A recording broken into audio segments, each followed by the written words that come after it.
Padre, Signore, ti ringraziamo ancora stamattina. Amiamo la tua presenza. Come il pesce non può vivere senza l'acqua e come l'albero non può vivere senza la terra, noi non possiamo vivere senza te, Padre. È per quello che cantiamo che amiamo la tua presenza. Perché all'inizio della creazione, Signore, tu hai creato Adamo ed Eva e li hai messo nella tua presenza. Il giardino di Edeno, che significa presenza di Dio, Padre. Senza la tua presenza non possiamo vivere. Senza te in noi e noi in te non possiamo vivere, Padre. Stamattina siamo qui e riconosciamo che senza la tua parola la nostra vita è invana. Lascia che questa parola vieni per curare, per riprendere, per correggere, per dare speranza, per fortificare, ma soprattutto per salvare, Padre. Ti siamo grati, Padre, stamattina, per le nostre vite, Signore. E regna tra di noi. Estendi il tuo spirito su di noi, Signore. Alleggia su di noi, Spirito Santo. Prendo autorità sopra ogni entità fisica e spirituale che vorrà opporsi alla tua parola. Smantelliamo ogni piano dell'nemico e rendiamo in vano tutto attacco dell'nemico. Grazie, Padre, di prendere trono e di regnare stamattina. Nel nome di Gesù Cristo abbiamo pregato. Amen.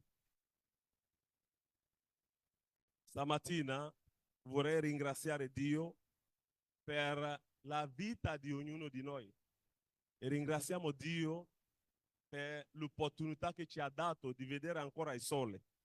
Amen.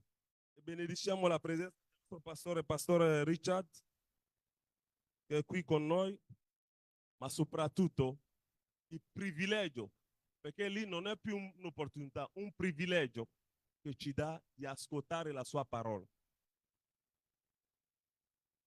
Nella creazione Dio ha creato ogni cosa per ogni cosa. Cosa voglio dire? Ha creato il pesce per il mare. Se voi tirate il pesce dall'acqua, in pochi minuti muore. E Dio ha detto che la terra possa dare i suoi frutti. L'albero è uscito dalla terra. Quindi anche quando sposti un albero nella tua casa, tu sei costretto a mettere un pezzo di terra, perché senza la terra l'albero non può fare cosa? Resistere o vivere, muore. E Dio ha creato l'uomo alla sua somiglianza. Quindi perché qualcosa possa assomigliare ciò di origine deve uscire. È per quello che il figlio del fratello Gianluca lo assomiglia, perché è uscito da lui. E Dio, perché l'uomo possa vivere, ha fatto uscire il suo spirito, un soffio, nelle narici di Adamo, e Adamo è diventato un essere vivente. Quindi Dio disse: tu Adamo, tu puoi fare tutto quello che vuoi, ma dal giorno che tu uscirai da me, tu inizierai a morire. Qualcuno mi segue? La parola è semplice, la Bibbia quando la leggi, se non hai rivelazione non potrai capirlo. Quindi Dio disse a Adamo: se tu vai contro le mie leggi, vai contro la mia parola, tu morirai. Entrerai in una difficoltà tremenda. Le cose che io ho creato intorno a te andranno contro di te, perché tu hai disobbedito all'ordine del creatore che li ha creato. E per quello che quando tu entri in un peccato, tutto ciò che è intorno a te diventa contro di te. Tu entri in momenti di difficoltà, le cose non vanno, tu inizi a tu stesso, nel tuo pensiero, inizi a già incolparti. È un ordine spirituale della creazione. Se tu vai contro la parola di Dio, le cose non andranno come vuoi tu.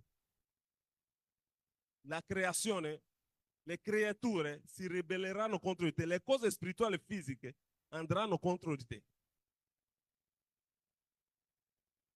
Quindi noi senza Dio e senza la sua parola non possiamo vivere. Vivremo, però vivremo come vuole il mondo. Stamattina ho una buona notizia che non piacerà a tutti.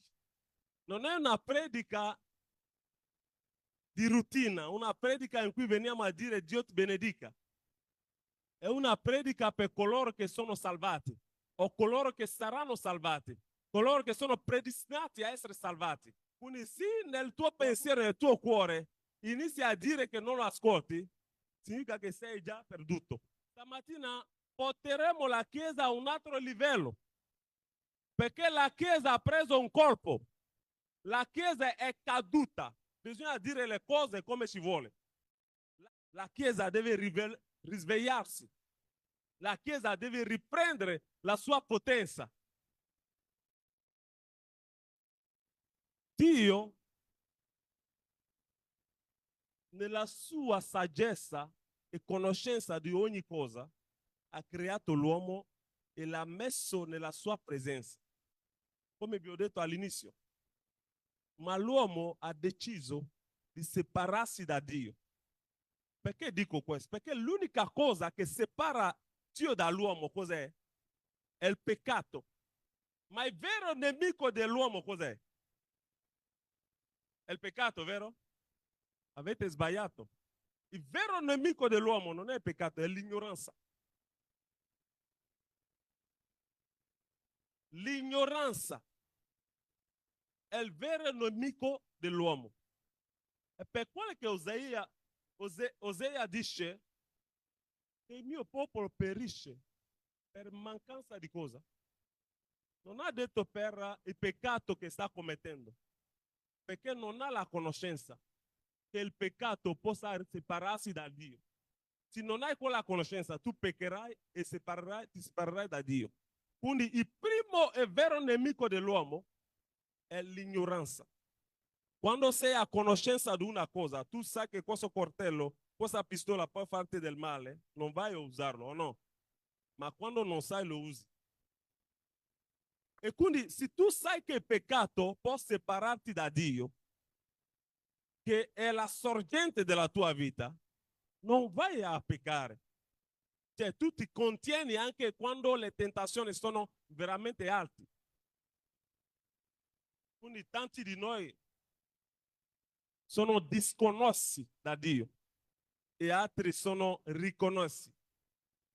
Perché l'opera di Cristo è di riconnettere Dio, scusatemi, l'uomo al suo creatore. Quindi è per quello che il titolo stamattina è disconosci o riconosci. Disconosci o riconosci. La domanda stamattina che devi fare in te: sono disconnesso o sono riconnesso? Della stessa maniera che un telefono può essere disconnesso dalla rete che gli dà le comunicazioni, la stessa maniera anche l'uomo può essere disconnesso. Ciò che fornisce l'energia alla tua batteria, quindi al tuo spirito, che è la tua anima, è lo spirito di Dio.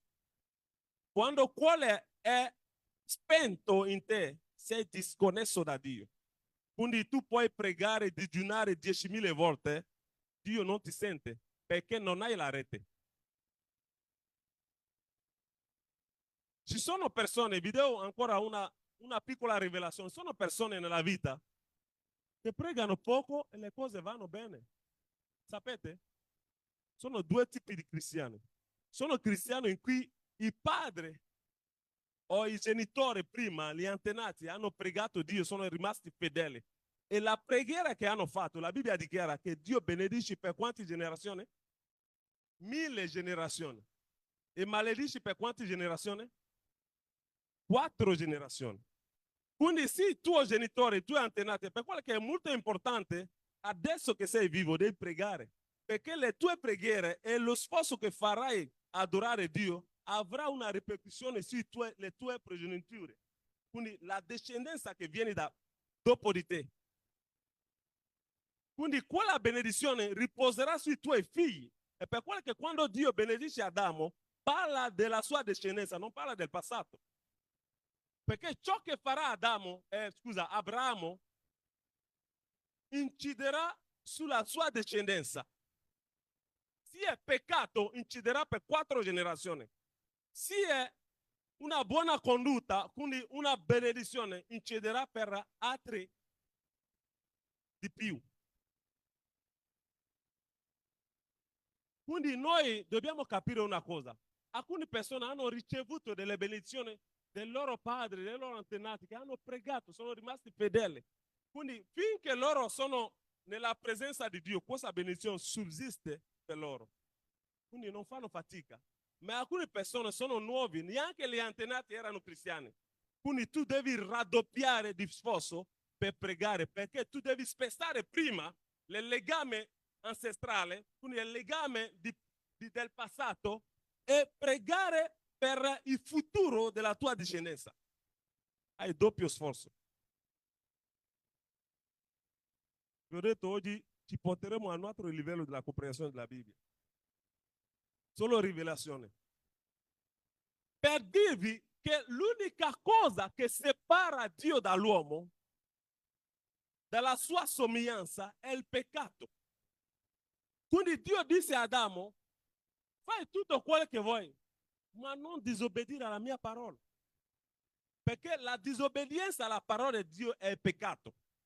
Tutto ciò che è contrario alle ordinanze e ai comandamenti di Dio è peccato. Amen. Ho visto persone che dicono, ma adesso i cristiani sono raffreddati, non vengono in chiesa e alcuni fratelli adesso si lamentano di tutto. Ma iniziamo da noi come leader. Queste persone hanno avuto la fede raffreddata per causa nostra, perché non abbiamo dato l'esempio. E quindi noi ci lamentiamo se queste persone ricadono, perché hanno visto il nostro comportamento, hanno visto ciò che facciamo, diciamo facciamo il contrario di ciò che facciamo. Sì, è vero che veniamo qua per Dio, ma tanti di noi vengono perché hanno sentito un fratello, hanno seguito il comportamento di un fratello. Sino Cristo non dirà ai suoi discepoli di portare la testimonianza. La testimonianza di ciò che parla Cristo è una testimonianza di te stesso. Prima di dire a Cristo che Cristo è morto per qualcuno, tu stesso devi portare una testimonianza. E oggi la Chiesa è ammalata perché siamo fuori dalla verità. Dobbiamo tornare alla verità. Vogliamo leggere dei versetti. Esaia 59:2. Ma le vostre iniquità vi hanno separato dal vostro Dio. I vostri peccati gli hanno fatto nascondere la faccia da voi, per non darvi più ascolto. Dobbiamo capire che oggi il peccato è diventato normale. Oggi il mondo ha preso un'altra strada. Quindi noi dobbiamo capire che se siamo con Dio, certe cose non dobbiamo farlo. Certe cose che il mondo raccomanda o il mondo trova normale, noi dobbiamo avere una posizione chiara. In Dio è il radicalismo, non nel senso negativo, ma nel senso buono, significa che devi prendere una posizione. Quando ti parlano che un uomo deve andare con un uomo, tu devi avere una posizione. Non devi dire, ma io amo, ma solo la cosa che fa che non mi piace. Non ti ingannare da solo. Il peccato diventa peccato quando c'è un facitore. Se non c'è un facitore, non c'è peccato. finché Adamo e Eva non avevano disobbedito a Dio, non c'era peccato, o no? Una posizione chiara come cristiano. Oggi l'uomo vuole ragionare sulla parola di Dio. Ma tra te e la parola, chi è nato prima? Sei più evoluto della parola? Sei più intelligente di coloro che ti hanno preceduto? Tu sei più intelligente degli egiziani che hanno fatto le piramidi? Tu sei soltanto intelligente nella tua era, nel tuo epoca, nel tuo periodo di sopravvivenza. Quindi tutta l'intelligenza e le scoperte vale. Ma vediamo dopo 100 anni. Alcuni verranno e diranno che noi non siamo intelligenti. Giusto per dirvi, Dio ha la conoscenza di tutto. L'unico essere che conosce tutto. Quindi noi dobbiamo prendere una posizione, allontanare ciò che non viene da Dio. Quando non sei secondo la volontà di Dio, Dio te lo dirà. Prima esci da lì e dopo io ti benedirò. Tutte le leggi di Dio è stato così a Israele. Ha sempre benedetto Israele dicendolo: quando tu ti pentirai, allora io. Quindi Dio non ti dice ti benedico quando sa che tu ancora sei contrario alla sua parola. Vogliamo leggere qualcosa? Secondo Timoteo 4, 1, 4. Ti scongiuro davanti a Dio e a Cristo Gesù, che deve giudicare i vivi e i morti per la sua apparizione e il suo regno. 2. Predica la parola, insisti in ogni occasione favorevole e sfavorevole. In ogni occasione favorevole e sfavorevole. Convinci, rimprovera, esorta con ogni tipo di insegnamento e pazienza. Sì. 3. Infatti, verrà il tempo che non sopporteranno più la sana dottrina, ma per prurito di udire. Per prurito di udire, cosa faranno? Si cercheranno maestri in gran numero secondo le proprie voglie. Versetto 4. E distoglieranno le orecchie dalla verità e si volgeranno alle favole. Alle favole. Possiamo accomodarsi. Amen. E quando vai più avanti dice: ma tu dimori fedele alla parola. Oggi vediamo su internet, su rete sociale, Facebook, TikTok e altre reti sociali, la gente piace sentire favole. Siamo nell'epoca in cui i cristiani veri saranno pochi. Perché il cristiano vero non è quello che viene in chiesa a far vedere che prega o fa vedere che è riempito della potenza. Se noi abbiamo letto venerdì, quando il ministro ha dato la parola in Matteo 14, Gesù cosa ha fatto? Ha rinviato la folla lontano da sé e si è messo in segreto a pregare. La preghiera precede ogni cosa. Non è quando vieni qua e fai vedere che tu preghi e fai delle parole, okay, che gli altri sentono che preghi.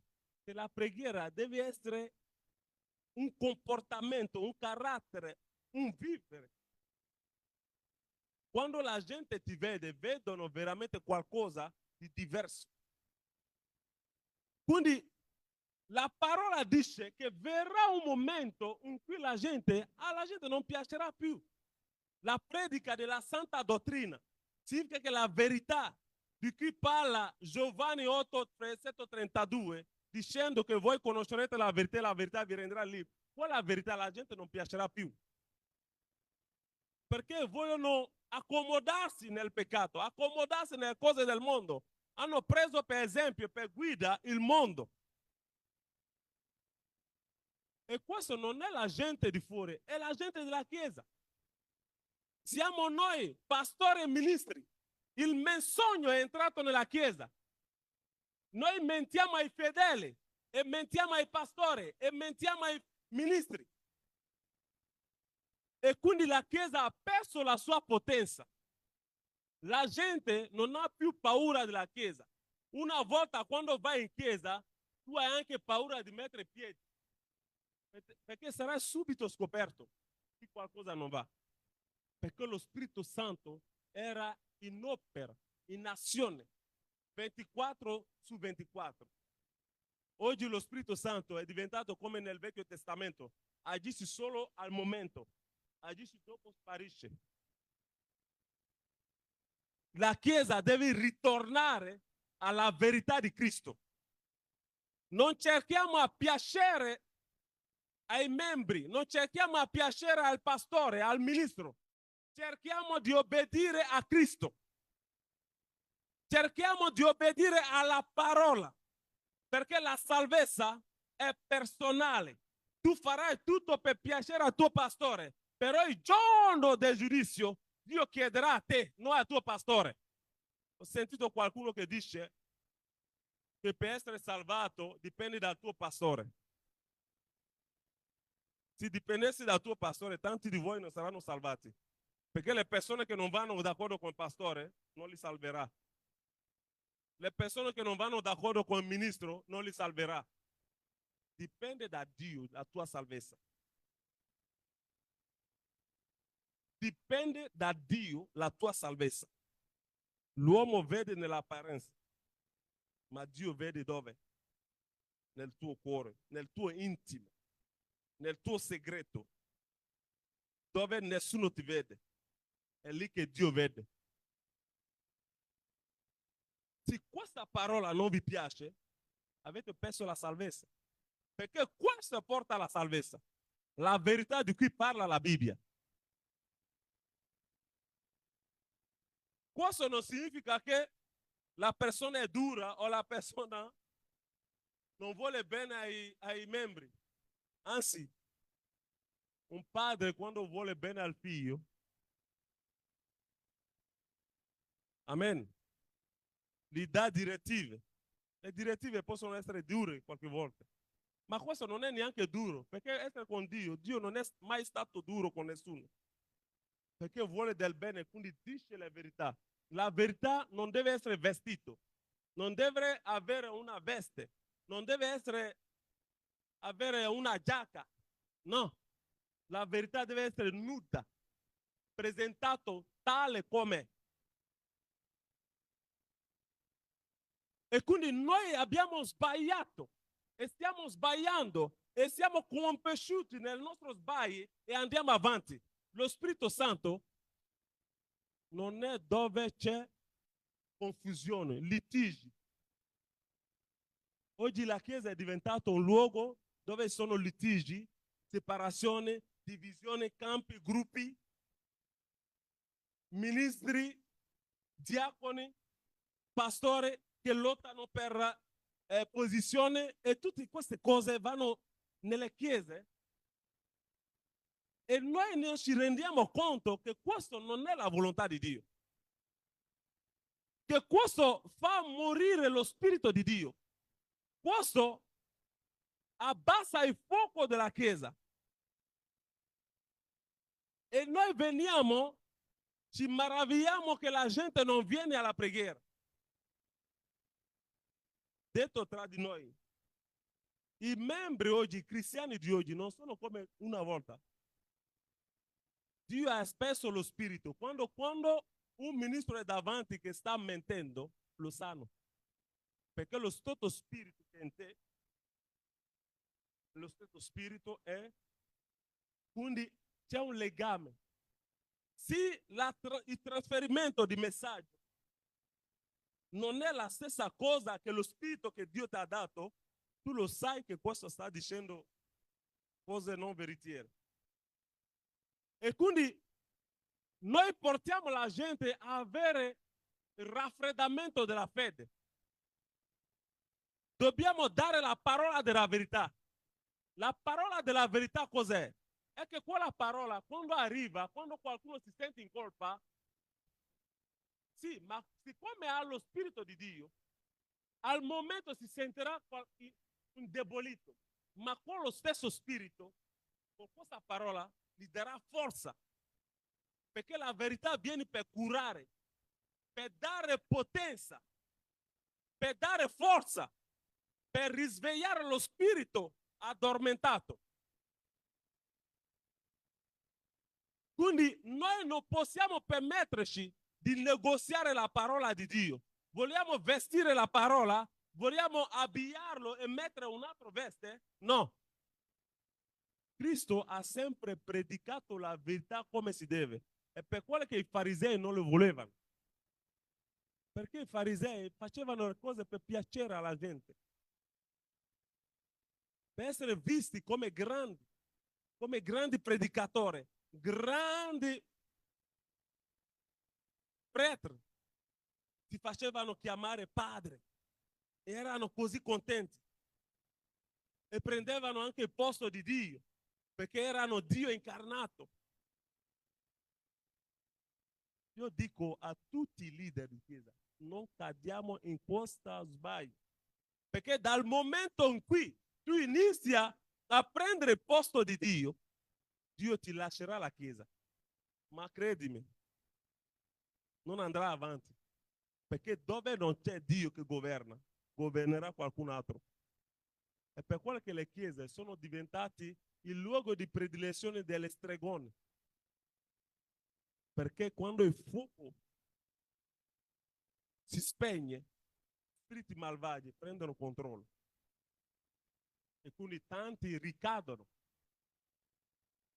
Noi dobbiamo fare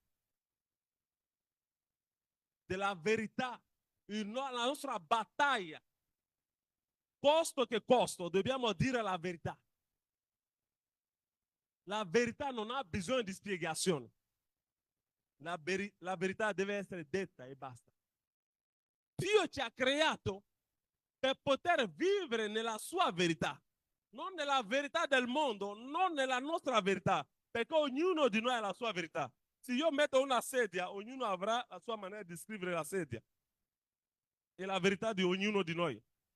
Ma ciò che si riunisce oggi qui è la parola di Dio, l'unica verità che esiste. Quindi quando vogliamo dare quella verità, non dobbiamo abbiarla, non dobbiamo guardare in faccia a qualcuno, a un pastore, a un ministro, a un diacono, a un fratello che amiamo, per dire le cose secondo il suo volere o secondo come piace. Dobbiamo dire la parola come Dio ci ha donato. Questa è la parola che oggi diventa rara. Dire la verità secondo la Bibbia. Dobbiamo iniziare a tornare come la Chiesa primitiva. I discepoli non avevano altre cose che avere la potenza dello Spirito. Non se ne fregavano di belle macchine, non se ne fregavano di una bella casa, non se ne fregavano di niente. Ciò che gli importava è la potenza dello Spirito Santo. Quella potenza che hanno ricevuto, hanno costituito questa potenza per non farlo smarrire e quindi sono dedicati alla preghiera, alla condivisione della parola per poter lasciare che quel fuoco rimanesse acceso. Ma noi stiamo facendo le cose contrarie. Abbiamo portato il mondo nella Chiesa. Abbiamo portato le cose strane nella Chiesa. Possiamo predicare, profetizzare, fare tutto quello che vogliamo. La Chiesa sarà questa, ma finché noi siamo fuori dalla verità e viviamo contrariamente alla parola di Dio, possiamo dire quello che vogliamo, non cambierà niente. Vi dico io, tutto ciò che noi vediamo, che sia le cose fisiche e spirituali, obbediscono a una sola voce. Sapete chi è? La voce di Cristo. Le cose invisibili e visibili obbediscono solo a Cristo. È per quello che la parola nel Giovanni 1 dice: tutto è stato creato per lui e con lui e per lui. Perché tutte le cose che noi vediamo, che siano visibili o invisibili, che sono stati creati da Dio, obbediscono al loro maestro, si chiama Gesù Cristo di Nazareth. Se noi andiamo fuori dalla parola di Cristo, non abbiamo più la gestione delle cose. Fratelli e sorelle, oggi dobbiamo riprendere la vera adorazione. Dobbiamo umiliarsi davanti a Dio, pregare che lo Spirito Santo possa perdonarci tutti i nostri sbagli. Siamo umani, possiamo sbagliare, ma la cosa più importante è di riconoscere i nostri sbagli. Tanti cristiani non hanno lo spirito di, come si chiama? Lo spirito di ravvedimento. È difficile qualche volta, quando un cristiano sbaglia con un altro cristiano, andare davanti al fratello e dire: scusami, ho sbagliato. Qualche volta quando lo fanno di maniera indifferente. Significa che è una scusa un po' fintiva, cioè un po' così. Quindi non è dal cuore. Ma il vero cristiano che riconosce che la potenza di Dio non piace le cose finte e le cose non gradite da Dio. Quando anche sbaglia, vieni davanti a Dio e dici: Signore, ho sbagliato, perdonami. Questa è la forza del cristiano. Quando lo spirito è in te, con lo spirito ti dice di avere un ravvedimento. Finché hai il ravvedimento, significa che lo Spirito Santo è ancora in te. Noi vogliamo ravvederci davanti a Dio perché abbiamo sbagliato. E sbagliamo sempre. Ma sono certi sbagli che conducono alla morte. È biblico, eh? Ho già detto anche il fratello Gianluca. Sono certi peccati che conducono alla morte. Certi peccati spiritualmente ti uccidono. Significa che tu cammini così, ma sei come un foglio morto che è sulla strada. Ogni vento lo porta ovunque dove vuole. Certi peccati ti uccidono e certi peccati ti danno anche ancora speranza per poter tornare subito. Noi vogliamo pregare. Qualche volta alcune cose che qui facciamo non abbiamo neanche la forza di tornare. Ci vuole delle persone, perché quando qualcuno cade su una fossa, ci vuole qualcuno per portare la corda, per poter, ok? Farlo, tirarlo fuori. Stamattina ti ho portato la corda. Con la corda c'è un'unica cosa che io chiedo, che Dio chiede attraverso quella corda. La volontà di prendere la corda, di aggrapparti. Perché anche se io metto quella corda dentro la fossa, se tu non la prendi, non potrai tirarti fuori. Stamattina Dio ti lancia la corda. Tu devi prendere quella corda e cercare di vivere una vita secondo la volontà di Dio. Vivere con Dio non è una favola. Non è una cosa in cui mangi e dormi. Devi avere dei giorni di preghiera. Qualcuno mi diceva: ah, ma ministro, non ti vedo più in attività, non ti vedo più. E quindi faceva allusione come se, ah, ma forse spiritualmente sei un po' debole. Ho guardato e ho detto: no, magari tu non mi vedi tanto in chiesa, in attività, ma questo non significa, stai attento. Perché il giorno che mi incrocerai nella tua vita spirituale sicuramente fuggirai. Perché io ho conosciuto la verità, so che è Dio la mia sorgente di vita, non posso sbagliare. Guardate, ho avuto tante tentazioni nel mio lavoro, anche a livello di donne che vengono per poter provare. Ma io ho conosciuto la verità. So che il giorno che farò un passo di più, finito, non tornerò più indietro. Quindi non mi permetterò di farlo. qualsiasi tentazione, qualsiasi difficoltà, non accadrà mai, perché lì dove sono arrivato non torno più indietro. Quindi quando non si conosce qualcuno, bisogna non avere tante parole. Quindi non dobbiamo farci delle immagini delle persone che vediamo. Dobbiamo aiutare i fratelli che sono caduti, ma per aiutarli non è coccolarli, dovete dirgli la verità. Fratello, non farlo, non fare così, aiutarlo, dirlo, guarda, da oggi in poi fai questo. Se noi coccoliamo la gente nel loro peccato, copriamo anche i peccati delle persone, stiamo sbagliando. Perché il peccato, come Dio, non negozia. Il peccato, il maligno, come Dio, non viene per negoziare, viene per uccidere spiritualmente e fisicamente dopo. Quindi noi non dobbiamo negoziare. Paolo l'ha detto alla Chiesa dicendo, ma io ho saputo che sono delle cose che stanno accadendo e voi vi compiacete in questo peccato e andate anche avanti. Siete contenti di avere queste persone. Ma cosa fa sì che la gente cade? Perché gli uomini di Dio oggi sono pieni di menzogne. Noi mentiamo troppo. Noi diciamo troppo le cose sbagliate. Abbiamo indebolito la Chiesa con le cose non veritiere. Dobbiamo ritornare. Se tu vedi che il ministro sta dicendo bugie, devi dirlo. Non guardare la sua faccia. Devi dirlo, ministro, questo non è nella Bibbia, stai dicendo bugie. La tua salvezza non è negoziabile.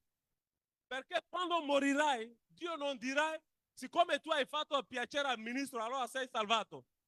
Andrai all'inferno. Fratello, l'inferno esiste. Non è negoziabile. Senti bene, l'inferno esiste. Se Pastor Patrick cerca ministri che li coccoleranno nelle cose sbagliate, allora ha sbagliato persona. Io non sono di quello. Io sono di quello che dirò la verità al mio pastore, anche se lo amo tanto. Quando sbaglierà lo dirò, pastore, tu hai sbagliato. Questo non è biblico. Devi tornare indietro, perché la tua salvezza è in gioco. Se lo dici per fare piacere a fratello Max, ma fratello Max quando sarà salvato, Dio ti dirà, in questo momento tu hai detto qualcosa che non andava bene. Il fratello è salvato, ma tu non sarai salvato, perché tu hai detto le cose contrarie alla mia parola. Quindi io, per salvare un fratello, un pastore, un fratello, un ministro, gli dirò sempre la verità. Perché non c'è con una posizione. Quando sei chiamato da Dio, non sei tu che cerchi le posizioni, sono le posizioni che ti cercano. Giuseppe è stato scelto da Dio. La donna di come si chiama? Potifa ha fatto tutto per poter far gettare Giuseppe in prigione. Ma anche in prigione Giuseppe aveva una posizione. Perché non cerca. Quando sei chiamato da Dio, ovunque dove vai, tu hai lo spirito, hai la luce su di te, che fa sì che vedono la tua differenza, vedono la differenza in te. E qual è la differenza? Qualche volta se non stai attento, alcuni diranno che è un orgoglio. Alcuni diranno che ma lui pensa di conoscere tutto, perché sono spiritualmente morti. Non sanno che c'è un appello sulla vita di quella persona, non sanno che c'è una chiamata. Ecco, tante chiese hanno ucciso i loro profeti, le persone che Dio ha portato per poter fare uscire la chiesa delle tenebre. Perché vogliamo vedere le cose, le persone secondo come vogliamo. Vogliamo vedere la verità secondo come vogliamo. La Bibbia non è negoziabile. Non siamo più intelligenti di Dio. Anche se diciamo di essere evoluti. Non siamo neanche evoluti. Dio ha già creato l'uomo evoluto dalla creazione. Non è adesso che l'uomo è evoluto. noi abbiamo perso l'evoluzione da quando abbiamo peccato. Quindi la rivelazione ci è stata nascosta. È per quello che oggi gli scienziati non arrivano a spiegare come fanno dei primitivi come egiziani a costruire una piramide del genere. Ma come? Calcolo qua là, ma non riescono a capire. Per farvi capire che prima di te esistono altre persone che erano svegli. Quindi noi dobbiamo capire, fratelli e sorelle, che la Chiesa deve tornare alla verità di Dio. Perché gente ci guardano, fratelli ci ascoltano. La nostra testimonianza è la nostra vita. Come presentiamo la nostra vita è quello che vedono, non quello che diciamo noi. E se presenti la verità e che qualcuno deve essere contro di te, ringrazia Dio. Perché in Galati 4,16, Paolo ha detto qualcosa. Perché ho detto la verità. Sono dunque diventato vostro nemico dicendovi la verità. È meglio essere nemico della gente, del diavolo, che essere nemico di Dio. Ripeto, finché sei nemico del tuo vicino, sei nemico del tuo pastore, del tuo ministro, del tuo fratello di chiesa, di una persona nel mondo, ringrazia Dio, perché Dio è tuo amico, ti potrà sempre salvare. Ma nel giorno in cui diventi nemico di Dio, finito, perché il diavolo non è il tuo amico, non ti salverà, non ha neanche la potenza, anche volendo, di salvare. Quindi, fratelli, vogliamo pregare. La Chiesa deve tornare alla verità di Cristo. Dobbiamo eliminare tutto ciò che non è gradito da Dio. Noi abbiamo frenato il successo dei nostri giovani, dei nostri figli, per via di menzogne. Abbiamo frenato la fede dei giovani per via di un comportamento non gradito. Perché ciò che facciamo in chiesa non è ciò che abbiamo in casa. I nostri figli ci conoscono e sanno che non siamo veritieri. Tante famiglie in cui i figli, quando vengono in chiesa, non rispettano i genitori, perché tu genitore in chiesa dimostri un comportamento e a casa un altro. Quindi il figlio ti conosce, i membri non ti conoscono, ma il figlio ti conosce. Sa che tu dici bugie, tu dai l'impressione di essere un buon padre, ma a casa tu sei un brutto padre. Fratelli, la parola di Dio non è negoziabile. Preferisco avere tutta la chiesa nemico e avere l'appoggio di Dio, dello Spirito Santo. Noi dobbiamo essere uguali a noi stessi e secondo la parola di Dio, in chiesa come a casa, a lavoro, ovunque. Non possiamo dire e disfare. No. L'ora è giunta in cui possiamo distinguere il cristiano dal mondo. Devi avere la marca di Cristo sulla tua fronte. Quando tu esci, tutto quello che vedono lo Spirito sanno che tu sei figlio di Dio. Non devono vedere ma è figlio o no. Dobbiamo pregare. Qualsiasi peccato che sta regnando nella tua vita, oggi Dio ti stende la corda. Tu hai l'opportunità di aggrapparti a quella corda e di uscirne fuori. Riconosci la tua debolezza e inizi a pentirti, avere un ravvedimento vero davanti a Dio. L'unica cosa che spezza il peccato è il ravvedimento. Sino Cristo dirà, io sono morto sulla croce, basta, i vostri peccati sono perdonati. Ma perché? Perché dice, ravvedetevi. E quando tu lo accetti, lui dice di confessare i tuoi peccati prima. Quindi anche quando hai peccato contro qualcuno, devi prima confessare, devi prima riconoscere, devi prima chiedere perdono e dopo il peccato è perdonato. Sino la croce sarà sufficiente, non avrai neanche a confessare davanti a Cristo. Vogliamo pregare e confessare i nostri peccati davanti a Dio, che il Signore ci perdona. Siamo carnali, siamo uomini fatti di carne e di sangue, quindi abbiamo delle debolezze già nelle nostre carne e vogliamo pregare che il Signore abbia pietà, che possa perdonarci, purificarci tutti i nostri peccati, le nostre sbagli, dove li abbiamo offeso, tramite le nostre parole, i nostri pensieri, le nostre azioni. Vogliamo che Cristo, tramite la croce e il suo sangue, possa perdonarci. Iniziamo a pregare. Padre, ti siamo grati. Signore, tu sei Dio stamattina. Tu ci hai visitato, Signore. Tu vuoi che, Signore, la salvezza sia per noi e per tutti quanti, Padre. E per quello che stamattina sei venuto con questa parola di verità per poter, Signore, rispettinare la tua Chiesa. Dacci ancora l'opportunità di riprendere, Signore, lo Spirito, di richiamare lo Spirito, di dare un posto allo Spirito Santo, Signore, nella nostra Chiesa, nelle nostre vite, Signore, per poter ancora, Signore, vedere il tuo volto, Padre. Ti siamo grati, ti siamo grati. Ci sono dei peccati che sono diventati nemici tuoi. C'è un peccato specifico di cui tu lotti per tanto tempo, però è diventato come un blocco, un muro. La Bibbia dichiara che non è tramite la forza né la potenza, ma tramite lo Spirito di Dio. Dio è il potente guerriero che può spezzare le cose che fanno opposizione alla nostra vita. Sono dei peccati che vengono per bloccare il tuo futuro, perché il diavolo sa che tu hai un futuro. Stai per compiere, per avvicinarti alla tua benedizione. Allora metti qualcosa. Vogliamo pregare.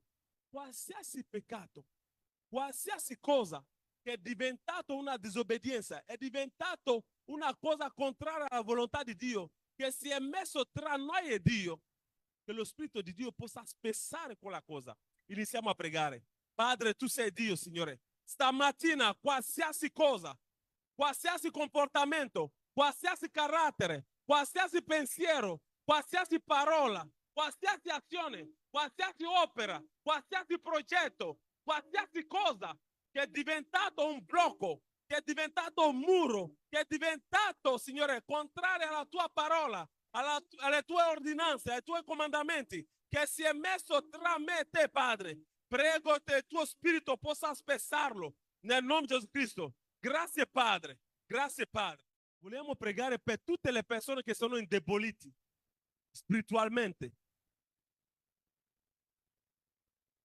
Alcuni sono indeboliti perché non leggono. Alcuni sono indeboliti perché non pregano.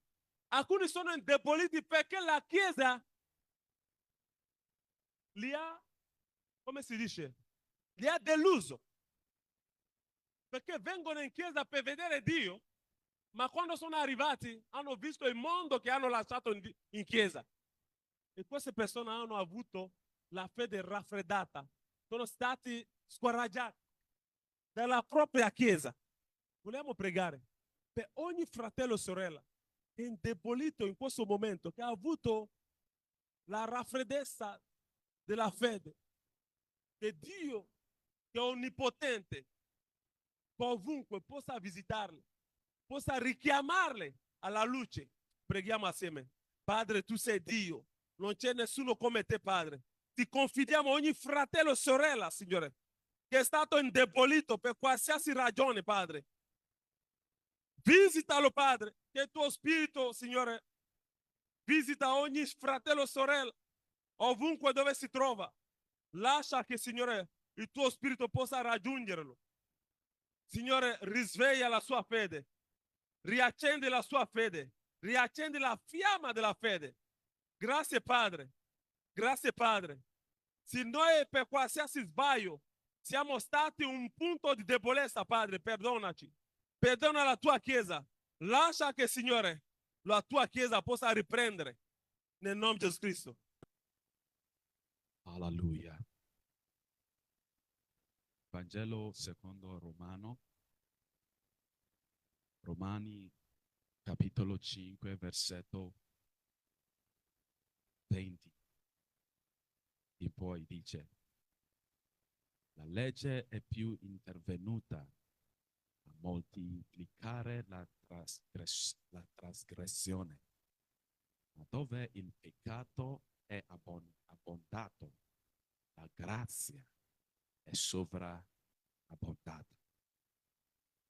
Poi il libro di Isaia, capitolo 1, il versetto, leggiamo dal libro di Isaia, capitolo 1, dal versetto 18, versetto 18. La Bibbia dice: poi venite e discutiamo, dice il Signore. Anche se i vostri peccati fossero come scarlatto, diventeranno bianchi come la neve. Anche se fossero rossi come porpora, diventeranno come la lana. Ogni volta che veniamo davanti al Signore, la grazia del Signore è abbondante per noi.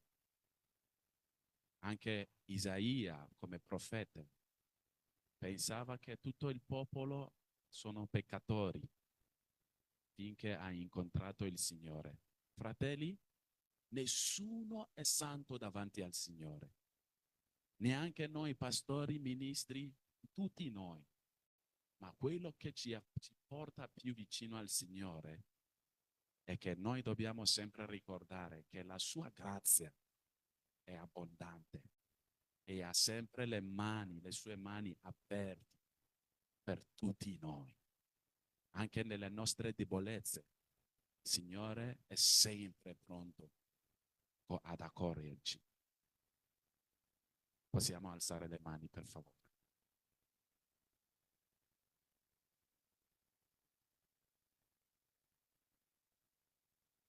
Signore nostro Dio, preghiamo come tua Chiesa davanti a te.